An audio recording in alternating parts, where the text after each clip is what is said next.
Founded in the UK in 1929, Decca quickly grew into one of the most influential record labels in the world. Known for its classical catalog and cutting-edge recording technology, Decca's contributions to the music industry are enormous. But it is perhaps most famously remembered for one of the biggest missteps in music history, rejecting the Beatles in 1962. Despite this infamous decision, Decca still managed to recover and thrive by becoming the home of other genre-defining acts like the Rolling Stones and the Moody Blues. The story of the Beatles' rejection has become industry legend. In January 1962, the young Liverpool band auditioned at Decca's West Hampstead studios. The session, now historic, failed to impress Decca executive Dick Rowe, who reportedly said, "Guitar groups are on their way out." That single decision altered the course of music history, not just for the Beatles, who went on to global domination under Parlophone and EMI, but for Decca, which spent years trying to shake off the stigma of having let the world's most successful band slip away. Yet Decca's fortunes would shift later that same year when they signed a different group of scrappy blues-inspired musicians from London, the Rolling Stones.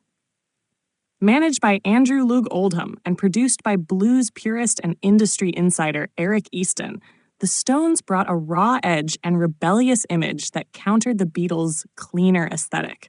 Their first few singles, including Come On and Not Fade Away, helped them gain traction, but it was their run of iconic albums like Out of Our Heads and Aftermath that cemented Decca's place in the British invasion. The Moody Blues were another major victory for Decca. Originally a rhythm and blues band, they evolved into one of the earliest and most influential progressive rock groups. Their 1967 album, Days of Future Past, a lush fusion of rock and orchestral music, was a landmark in concept albums and set the template for symphonic rock. Decca's willingness to experiment with the band and support their visionary sound paid off handsomely. Jot Nights in White Satin remains one of the most recognizable and enduring tracks of the era. Decca was also a pioneer in the classical and operatic world. The label signed giants like Luciano Pavarotti, Joan Sutherland, and Georg Solti, building a classical division that was respected around the globe. Their state-of-the-art recording techniques, especially the use of the Decca Tree stereo microphone setup, helped establish them as leaders in high-fidelity sound.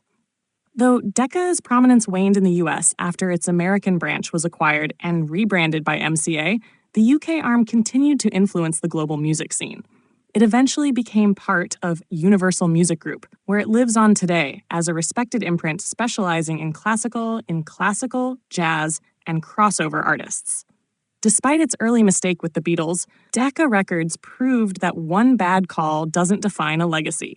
Its ability to bounce back, sign influential artists, and embrace musical evolution solidified its role in shaping modern music. The label may forever be associated with what could have been, but it is equally defined by what it did achieve: timeless records, trailblazing artists, and a sound that helped define a century.